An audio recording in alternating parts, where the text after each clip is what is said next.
Hey everybody, welcome to the Mana League. I'm John as always, and it's finally here. What's here? A set that's not Aether Revolt, but more importantly, a set that's really awesome, like Modern Masters 2017. I drafted it tonight at my local game store. They were awesome, and they did MSRP drafts, so we paid $30, and we got to draft. No prizes, unfortunately, but hey, $30 for a Modern Masters draft. Pretty fine by me. So here we are at the draft. I, of course, recorded it, and we're going to go through every pick that I got and see where we ended up. We flip right to the back, and there's a Cyclonic Rift, which is a pretty decent card. Ground Assault is the foil. There's a Putrefy, which is really nice. A Mystic Genesis as well, which I'm still not used to seeing as an uncommon. It used to be a rare way back when. Flipping through the rest of the pack, there's an Azorius Guildgate, there's a Rakdos Guildgate, but I just take the Cyclonic Rift and say, hey, I'll take that. It's a solid rare. Not a valuable one. There's a Damping Matrix here, which I end up staring at for quite a while and having a long conversation about, is this worth anything? Is this valuable? I know the original's not that great, but it's a foil that feels like it could be an EDH thing, so we spend a fair bit of time here, and I'll cut towards the rest of the pack. A nice fancy transition, look at that. So we've got a Fists of Ironwood, Eyes in the Sky, a Signet, Compulsive Research. There's stuff in there. I think about Compulsive Research, I think about Mistraven, of course, because Mistraven is absolutely amazing. There's a Talon Trooper. Yeah, that's what that says. Talon Trooper in here. There's a Core Skyfisher. There's a bunch of stuff in this pack, and it really threw me for a loop as to what I should take. By the way, spoiler alert, the foil was only worth like $2, so I opted not to take it. Ultimately, I just kind of sift through, and I think about maybe just staying open, and Gruul's Signet gets pushed to the front. It ramps, of course. I'll play it in basically any deck that plays red or green, and everyone that plays red and green. So it is going to hang out at the front there. I read the red-green card in the pack, decide, no, it's not really for me. Compulsive Research, nah, let's just take the Signet and stay sort of open and take a solid all-around good card. The next pack is here, and we've got a foil Deathhead Cobra, which looks very nice. There's a Simic Guildgate, a Slime Molding, Pit Keeper, Pitfall Trap Augur, Gift of Orzhova, my favorite art ever. There's still a rare in this pack. It's just Mind Shatter, which isn't great, but I do consider it. I push Izzet Charm up to the front. I do have a blue spell and a red Signet, so Izzet Charm could be fun, and I do like Izzet Charm. I also really like that art, significantly more than the original Izzet Charm art. Yeah, there's a bunch of choices in this pack, and I'm still not totally sure how you draft this format exactly, but I do like the idea of staying open and taking fixing, so I do push that Boros Guildgate to the front as well. Maybe I could end up Naya if I have the red-green Signet. Flip through the cards one more time, trying to figure out what I should take. Figuring staying open maybe just sounds good. I look at Simic Guildgate over the Boros one because that would go towards the rare that I took pack one, and that is the pick that I do ultimately take. Deciding fixing is important, very important in this format. The next pack is here, and we've got another Thopter Trooper, Soul, foil Familiar's Ruse, a Slime Molding, Spell Pierce, a Soul Manipulation, which I read because I always think it's Soul Ransom, but it never is Soul Ransom. We've got Aether Mage's Touch, which I've never really seen before, and I've had to read this a couple of times to figure out, is it good? And I don't think it is exactly. There's a Penumbra Spider, which is super annoying to play against. Thankfully, I didn't play against any tonight. But yeah, these packs are interesting because the cards are all very decent and very decent in the decks they go in. But in a vacuum, they don't look nearly as good. So the packs feel kind of weird. But I think with a couple more drafts under my belt, they'll feel a lot better. I did just take a Simic Guildgate. I could just take another one and head into Simic with some very nice fixing to start in my first few picks. Whether I take white with the Simic or take red with the Simic or where I end up, I'm not entirely certain. But I am going to keep that Simic Guildgate on the top. And ultimately, I thought I was going to wrap this up and pick it, but look at me, I'm not taking it just yet. I push, I fooled myself. I took the Thopter, the Talon dude, the Talon thingy. Next pack, we take a look at the Augur. There's a Deputy of Acquittals, there's a Foiled Pilfered Plans, there's a Knight in there. I do really like that Knight. I remember that Knight being very good in M13? 14? Wherever that knight came from. I do also really like Deputy of Acquittals, so it's going to hang out there in the front as well. There's a Golgari Rotworm, which is really good in the Sacrifice deck. There's a Seagate Oracle, but ultimately I'm just kind of thinking I want creatures, and I really want to solidify myself in a color as quickly as possible. I take Deputy of Acquittals, I look at the Knight. Which one am I going to take? I could see either one. The Deputy of Acquittals, of course, goes a little bit more with my first rare and with the fixing that I have. The Knight would kind of be the first kind of delving into white, but I do decide to take that anyways. So a few picks in, and I'm trying to figure out where am I going to end up here and what's being taken around me. No real clues yet. There's another Mystic Genesis, which I pushed to the front, a foil Augur of Bolas. I do really like Augur of Bolas. Augur just blocks so many things on turn 2. Plus, getting a removal spell or a counter spell or something is really solid as well. It's really between that or the Mystic Genesis, and I do really like the Mystic Genesis.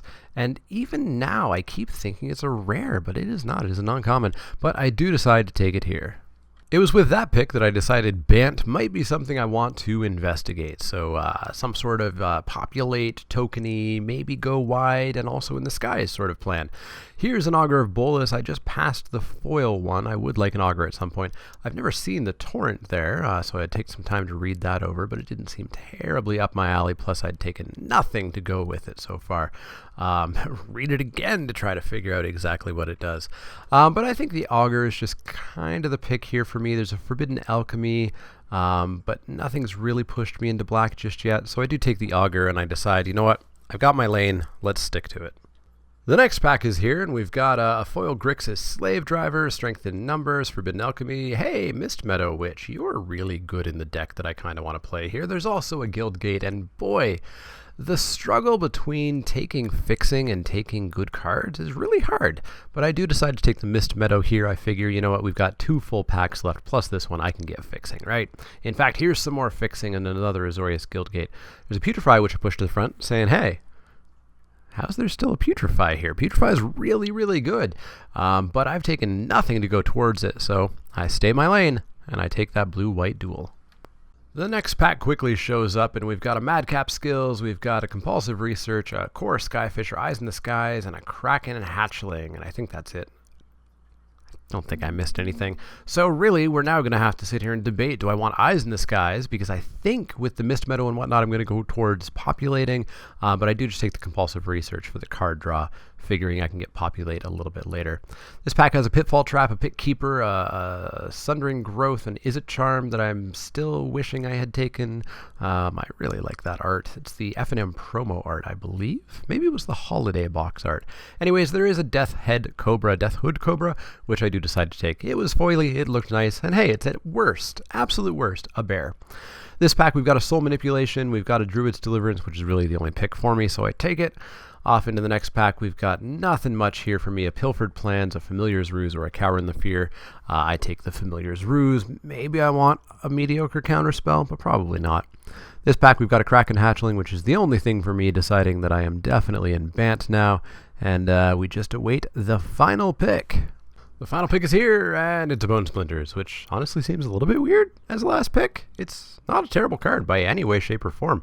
And kind of made me start to question, should I be going black? I've taken absolutely nothing to go black, and I don't really want to mess up too much, especially since I didn't get that much fixing, especially dealing with black in the first pack. But anyways, we're going to head on into pack 2. Pack 2 is here. We rip it on open. What do we got? We've got a Forbidden Alchemy there on the top. Let's throw away the token. There's a foil Avacyn's Pilgrim. Oh boy, that goes in my deck perfectly if I'm Bant. We also saw a Call of the Herd, I think it's called, in the back there, which also would go in my deck. There's a Tri-Land, but it's not quite my colors. And there's an Anthem, a card that I'm very happy to play as well. So really 3 extraordinarily good green cards in this pack for me. I want all of them. Ultimately, I think the Anthem feels a little bit better because that gives my deck a plan. The other 2 cards just kind of give my deck things to do, and I'd prefer a plan rather than things to do. So that Anthem is going to stick on the front there, but boy, do I want that Call of the Herd. Boy, do I want the Pilgrim. Will one of them come back around? I look through the rest of the cards. probably not. I feel like at least one other person's going to take one of these cards, if not both of them. So really it's between the Anthem or the Herd, and I do go for that Anthem because I want to go wide with a whole bunch of creatures that are higher power than they should be. Next pack is here, and we've got Pilfered Plans, whatchamacallit, a Call to Conclave, which I push right to the front because, boy, getting a 3/3 for 2 is really good, and if I'm going to populate and go wide, it'll be really decent, so that goes right on in. Next pack is here, we've got Pilfered Plans, Chandra's Outrage, another Call to Conclave. I will take back-to-back Call to Conclaves any day. There's a Core Hookmaster, there's an Ouroboros Protector, which is also very good. If you think populating or making a 3/3 token is good, well, how about a 4/4 Angel token with flying? I read over Primal Command as I do every single time I ever see that card because I never remember what it does, and then I remember, oh yeah, it does nothing really great. So I do take the Protector. Well, back-to-back token producer is good. What can we get in this pack? There's a Grizzly Spectacle, so again, I probably should have gone black at some point, but well, too late now. We've got a Gore Clan Rampager back there, a Terminate. Boy, should I have gone red-black, but as I said, too late. We've got Compulsive Research and Eyes in the Skies, which I don't normally like. I didn't really like in Return to Ravnica draft, but populating these things sounds good, so I may as well take it. Next pack, coming from the left, we've got a Sky Knight Legionnaire in front, another Grizzly Spectacle, and a Bone Splinters, and a card that you saw me immediately go for because a couple of players before me were talking about it, and it is a foil Rocks Warmonk. Looks absolutely gorgeous in foil, and it's perfectly in my 3 colors. A 3/4 lifelink for 3 seems good, so I take that. We've got another Eyes in the Skies here, as well as Norzhov Guildgate, a foil Augur Spree, Madcap Skills, a Spire Monitor. Really between the Spire Monitor and a second Eyes in the Skies here. Spire Monitor just feeling a little bit too expensive for what I want to do. I'd rather flood the board with flyers and whatnot with the Anthem, Gaia's Anthem, to give them +1/+1. Next pack is here with a Soul Manipulation. It's still not Soul Ransom. Core Skyfisher I pushed to the front along with a Slaughterhorn. Core Skyfisher seems like the plan that I'm going down. I'm going down, in addition to tokens, sort of a Blue-White Skies kind of plan. Blue-White Skies with a green Anthem. So I do take that Core Skyfisher. Plus, hey, maybe I can do some very slow bouncing of things and making more tokens, maybe off the Protector or something. Well, at least we know what we're doing, so let's see if we can build a deck off this next pick, maybe. We've got a Seagate Oracle and another Signet. Again, the first Signet I took was the Gruul Signet, which has green, but I'm not really playing red. And the Izzet Signet has blue, and I'm not really playing red. And I do just take that Signet because Signets are really good. Being able to ramp yourself off of an artifact, as well as potentially get the color that you need if you didn't happen to get your island, even if you don't need the second color, is still really good. So I do just grab that Signet and then review my picks a little bit. Next pack is here with a Ground Assault on top, a Shimmering Grotto, which is not great fixing, and one thing I was checking through when I was checking my picks was how much fixing do I have, and the answer was not much. So I did take that Shimmering Grotto. As slow and as ungood as it still fixes your mana a little bit, so not a great pick, not one I'm terribly proud of, but I took it anyways. Next pick is here with a foil Sundering Growth, a Bone Splinters, a Pilfered Plans, a Scorched Rasalka, but I just take the foil Sundering Growth because, hey, maybe you need it in the sideboard or something. Getting down to just a few picks here, we've got an Izzet Guildgate, a Chandra's Outrage, which seems really late, and a Cobra, which is really the only thing for me, so I take the Deathhood Cobra. 4 picks left, we've got a Talon Trooper, a Gruul Guildgate, nothing really here for me outside of the Talon Trooper, which is totally fine. 3 mana, 2/3 flyer, seems fine. Last 3 picks, we've got a Wingcrafter, a Traitorous Instinct, and a Bone Splinters. Boy, people really don't like those Bone Splinters. Anyways, I take the Wingcrafter because it's the only thing for me. I don't think I'll play it, but hey, it's blue, and I'm playing blue. 2 picks left in this pack, and they are Madcap Skills or a Golgari Germination. I take the Madcap Skills because I don't really want to play against it, even though from what I hear, this format is not blisteringly fast. More on that in a little bit after pack 3. And last pick is a Kraken Hatchling, which, hey, it's on my colors, and I might play it. I might sideboard it maybe if I find I want to be slow. Who knows? Anyways, pack 3 is here. We throw away the token. We got a foil Shimmering Grotto and a Sever the Bloodline. Again, boy, should I have ever gone black. I pulled the Wall of Frost right up to the front because, hey, if I want to win in the skies, I may as well gum up the ground with a giant block of ice. Sifting through the rest of the cards, there's really not much here. Handwear Lancer, Golgari Rotworm, another Grizzly Spectacle, but I just take that Wall of Frost. Next pick is here. We've got another Rox Warmonk and a Stoic Angel. That's a hard choice, really. I've got one Rox Warmonk, and I think the obvious choice is just this Stoic Angel. Very good, very bomby card. 3/4 Flying Vigilance, already fine. The fact that it might just lock down my opponent seems very good as well. So I snap pick that Stoic Angel, hoping that that Rox Warmonk comes back around. Maybe? We'll see. Next pack is here, and I totally just knocked the camera a little bit, so things are slightly out of frame. We've got a Foil Core Skyfisher, a Coiling Oracle, a Stony Silence there. Stony Silence I'm going to sit here and think about for a while, because it's worth a few dollars, like $3, which isn't amazing, but boy do I love the new art on Stony Silence. I really don't care for the original Stony Silence art, but this one with like the broken golem on the hills, it looks very sort of Lorwyn almost, maybe even Kaladeshi. The clouds look kind of spirally. Such good art.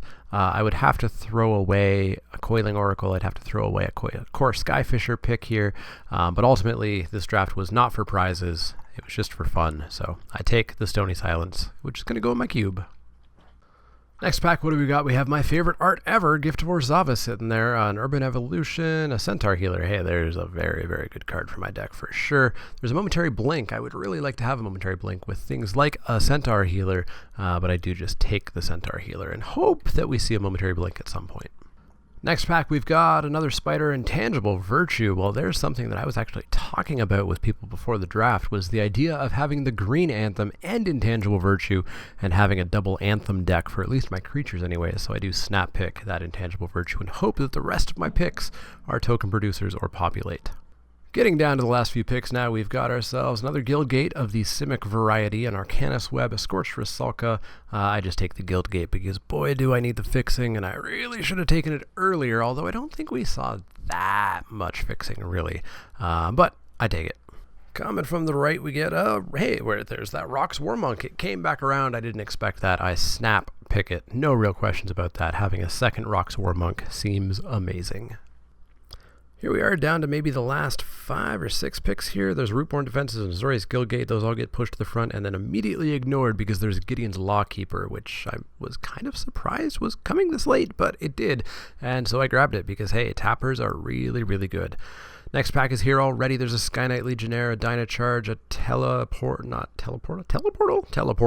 a Golgari Rotworm. There's not much going on in this pack for me. There's a Crippling Chill, which could buy me some time if maybe I was up against another aggro deck or something, so I take it, but I ultimately don't think that I'll play it. Next pack is here, and you know how I said that Rox Warmonk wield? It didn't. That was actually just another one. This is the Rox Warmonk that came around the entire table, and boy do I take that one, because if 2 was good, 3 is just better. Down to only 4 picks here. We've got 5 picks, if I can learn how to count. We've got nothing. We've got 2 Guildgates and a Grasp of Phantoms, and I take the Grasp of Phantoms because maybe I will play it, but we'll see. I'm not super leaning towards the tempo deck here. Now we're on 4 picks. We've got Dragon Fodder, Vampire Aristocrat, an Explorer, and a Gift of Orzhova. A Gift of Explorer is the only thing that I could potentially play, so I take it. 3 picks left. We've got Talon Trooper. Totally fine. I'm not going to play the other 2 cards. I don't have red or black, and I'm happy with a second now Talon Trooper, I think. Final 2 picks, are they any good? Well, we could play them both, Ghostly Flicker and Wake the Whatchamacallit, but I take the Ghostly Flicker. And finally, last pick, Pitfall Trap. Kind of strange to see that so late, although it is somewhat conditional removal, but still fine to be in my deck. So that's how the draft portion went. The deck's interesting. So let's take a look at the deck in detail here. So here's the deck fully laid out as I built it, and it's a little bit lacking removal. I do have the Mystic Genesis as a counter spell. I've got a Cyclonic Rift to bounce their team, hopefully, and that's about it. I'm definitely lacking on the removal side. I could have used more bounce, but that was just not flowing my way outside of that Mistraven in like pack 1, pick 1 maybe. Yeah, I was lacking to say the least, but let's take a look at the drop by drop slots. In the 1-drop slot is a Lonely Gideon's Lawkeeper, but boy is Gideon's Lawkeeper really good. I can't believe I got this as late as I did. A single mana to play it and a single mana to tap it to tap any other creature is really, really stupidly powerful. They do not print tappers this powerful anymore. So I was very happy to have this, and he did good work. Off in the 2-drop slot, we've got a Mist Meadow Witch, which did a fair bit of work, actually. I used her to bounce the Angel Producer once to get an Angel. Got a couple of other little things out of it. Mostly she really sort of protected things, which was still good. Augur of Bolas, which got me some instants and sorceries here and there. Of course, Skyfisher, which was fine and actually got in for a fair bit of damage. The Cobra didn't do too much work, however. Call of the Conclave, of course, just really good as a 3/3 for 2. Down in the spells, we had the Signets, which worked amazingly, even though half of the color was totally useless to me. Just the ramp was really, really good. Cyclonic Rift I used a single time, not overloaded. It was really unimpactful, but that is nothing to say about that spell, because boy, that spell can be powerful. I just never got to do anything with it. And Intangible Virtue, which made my Eyes in the Skies birds 2/2s, which was totally fine. Yeah, solid 2-drop slot, I think. The 3-drop slot had, of course, the triple Rox War Monk, and boy are those things good, especially when you have the Anthem out with them. A Centaur Healer, which is also very solid. The Attended Knight, which that I flickered a couple of times with the Witch as well to make the extra knights with the guy's Anthem, making 2/2s, real power there. I played one of the Talon Troopers. 2/3s for 3 are fine. They're just not super exciting. And Wall of Frost, which I never actually got to play, unfortunately, but I think it would have saved me in several games. In the spell slot, we have Compulsive Research, just really solid, drawing a whole bunch of cards. Gaia's Anthem, of course, which was really the plan of the deck. And that Pitfall Trap that I got last pick, pack 3, which did kill some creatures.